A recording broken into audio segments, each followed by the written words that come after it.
एउटा खेल खेल्नुपर्छ। ओइ झाँक्री, यो वस्तु हासिल गर्न म कुनै पनि प्रकार गर्न तयार छु। भन के गर्नु? हामी आगोमा हिँड्ने खेल खेल्नुपर्छ। यो सबै हावाको कुरा हो। सबैले सुन, यदि कुनै वस्तु मेरो हातमा परेपछि त्यसलाई छिन्न गाह्रो हुन्छ। नाटक बोक्सी ठुलो कि झाँक्री भन्ने विषयमा हामी यहाँ प्रस्तुत गर्न गइरहेछौँ। विशेष त हामीले यो अहिलेको भाइ बहिनीहरूले यो दन्ते कथा भन्ने सुन्ने प्रथा हराइसकेको छ र दन्ते कथा कस्तो हुँदो रहेछ, कसरी यसलाई भनिन्थ्यो भन्ने कुरा हामीले अलिकति नाटकीय ढङ्गमा हामीले यहाँ पेश गर्न गइरहेछौँ।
र सबैलाई नमस्कार।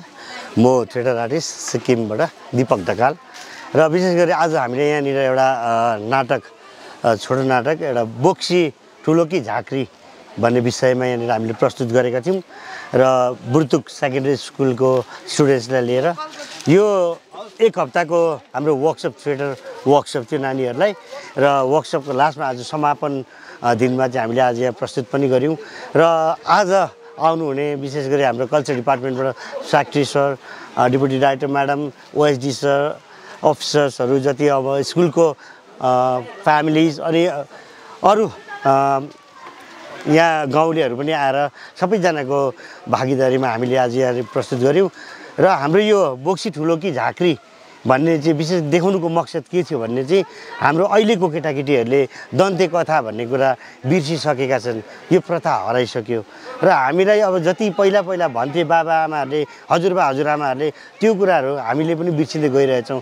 केटाकेटीलाई दन्ते कथा भन्ने फोकटेल के हो भन्ने कुरा यस्तै कुराहरूबाट चाहिँ भनेर मात्रै भन्दा नि गरेर देखाउनु हाम्रो एउटा मकसद रहेको थियो र डिपार्टमेन्टको पनि कल्चर डिपार्टमेन्ट गभर्मेन्ट अफ सिक्किमको पनि त्यस उसमा हामीले आज यहाँनिर प्रस्तुत गऱ्यौँ अनि हामीले योबाट गरेकोले धेरै म्यासेज पनि हामीले अब दिन चाहियौँ है।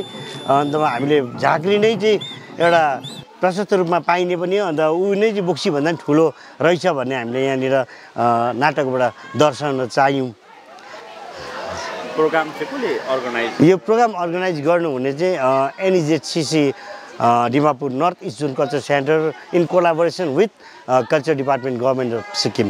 यही थिममा चाहिँ गर्नु चाहिँ तलबाटै निर्देशन हो कि होइन, यही थिममा थिएन, कुनै पनि फोकटेललाई लिएर गर्नु भन्नेमा थियो। तर हामीले चाहिँ अब सजिलो छिटो छोटो टाइमले गर्दा यो कुरा हामीले देखिरहेको गरिरहेको हुँदा चाहिँ छिटो हुन्छ सजिलो हुन्छ भन्ने विषयलाई हामीले राख्न चाह्यौँ। तर गाह्रो पनि हुँदो रहेछ, यो अलिकति सेन्सिटिभ विषय भएकोले गर्दा यसको प्र्याक्टिसको दौरानमा कतिजना नानीहरू बिमारी पनि भए।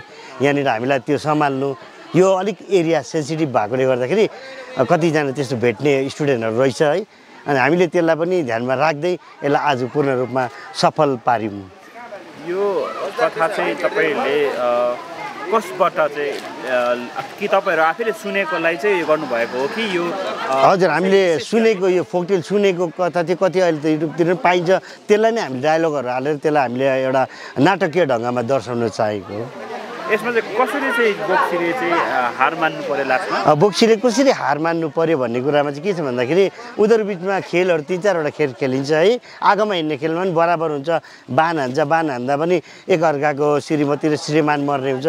कसै गर्दा पनि नछुटिँदाखेरि अन्तमा अम्लिसो खाएर चाहिँ मात्रै छुटिन्छ भन्ने भएर चाहिँ अम्लिसो खाँदाखेरि बोक्सीले टुप्पोबाट खान्छ र झाँक्रीले फेदबाट खाइदिन्छ। टुप्पोबाट खाँदाखेरि त्यो अम्लिसोको धारले उसलाई काटेर चाहिँ बोक्सी कुनै कुन भएर मर्छ र जति भएको जुन चाहिँ शक्तिको लागि यिनीहरूको खेल खेलिएको थियो त्यो शक्ति अन्तिममा झाँक्रीले हासिल गर्छ र झाँक्री नै ठुलो भन्ने कुरा चाहिँ हामीले नाटकबाट बुझाउन चाह्यौँ। यस कार्यक्रमलाई सक्सेस बनाउनुमा कसले सपोर्ट गरेको थियो र के भन्न चाहनुहुन्छ? एकदम यो कार्यक्रम सक्सेस गर्नुमा चाहिँ विशेष गरी हाम्रो एनइजेडसिसी डिमापुर डाइरेक्टर सर प्रसन्न गोगोई सर है, अनि कल्चर डिपार्टमेन्टका सरहरू जति पनि हुनुहुन्छ डिपार्टमेन्ट, अनि सर्वप्रथम त म यो स्कुलका सबै फ्यामिली टिचर्स अनि प्रधान अध्यापिका महोदया म्याडमलाई पनि एकदमै सपोर्ट एकदम कोअपरेट गर्नुहुँदो रहेछ। हामीलाई यस्तो प्रोग्रामहरू आइदियोस् भन्ने गर्नुहुन्छ। अन्त हामीलाई धेरै कुरा जे चाहिन्छ सबै कुरा हामीलाई प्रोभाइड गरिदिनु भयो, हामीले पनि ल्यायौँ र यो आजबाट चाहिँ हामीले सक्सेस भएको महसुस गर्दैछौँ। Director madam, culture department madam Diki Bhutia, respected OSD Culture Department Shri Bhavani Ghimire sir, respected programmer Culture Department Shri Purba Lepcha, respected senior theatre artist Shri Karma Chiring Lepcha। नाटक बोक्सी ठुलो कि झाँक्री भन्ने विषयमा हामी यहाँ प्रस्तुत गर्न गइरहेछौँ।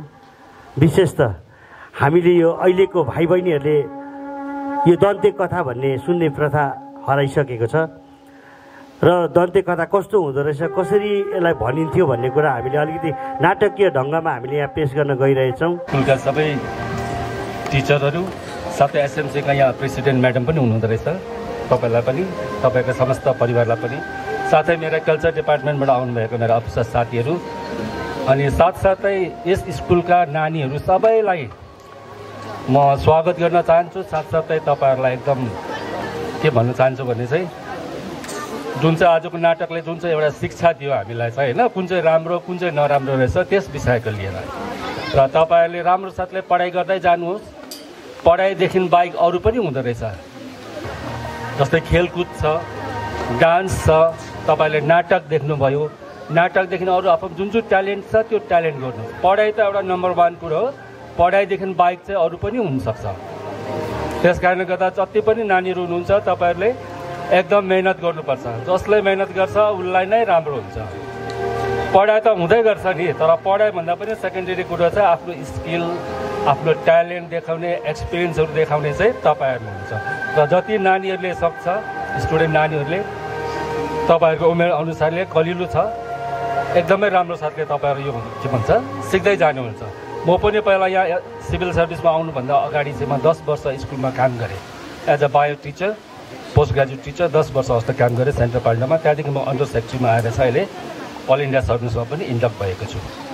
र त्यस कारणले गर्दाखेरि अब मैले यति पढाएर मैले भयो भन्ने कुरो होइन। तपाईँहरू आफ्नो लाइनमा एडुकेसनमा हुन्छ कि हेल्थमा हुन्छ कि स्पोर्ट्समा हुन्छ, अहिले जति छ तपाईँहरूले त्यसमा चाहिँ ध्यान दिनुहोस्, त्यसमा तपाईँहरूले चाहिँ सफलता प्राप्त गरोस्। र स्कुलका प्रिन्सिपल के अरे एडमिनिस्ट्रेटर म्याडमलाई पनि एकदम धन्यवाद। तपाईँहरूले हाम्रो जुन चाहिँ यो आज नाटकको यहाँनिर के भन्छ अब ठाउँ दिनुभयो र नानीहरूले पनि राम्रो साथले गर्यो, राम्रो साथले उनीहरूले पनि कति हप्ता दिन पनि लागेन, 4-5 दिनको मात्रमा पनि मजाले क्याच गरिहाल्दो रहेछ उनीहरूले। र अर्को पालि पनि यस्तो भयो भने हामी फेरि यहाँ पनि ल्याउनेछौँ। यति भन्दा फेरि पनि नानीहरूलाई राम्रो साथले पढ्नुहोस्। तपाईँहरूले जति राम्रो पढ्नुहुन्छ, जति तपाईँहरूले यो खेलकुददेखि लिएर के भने को करिकुलर एक्टिभिटिज त्यहाँदेखि अरू एक्टिभिटिजमा चाहिँ जहिले पनि भाग लिनुपर्छ। त्यो भयो भने चाहिँ राम्रो हुन्छ। विथ बेस्ट विसेस म मेरो वक्तव्यलाई यही नै टुङ्गाउन चाहन्छु। धन्यवाद।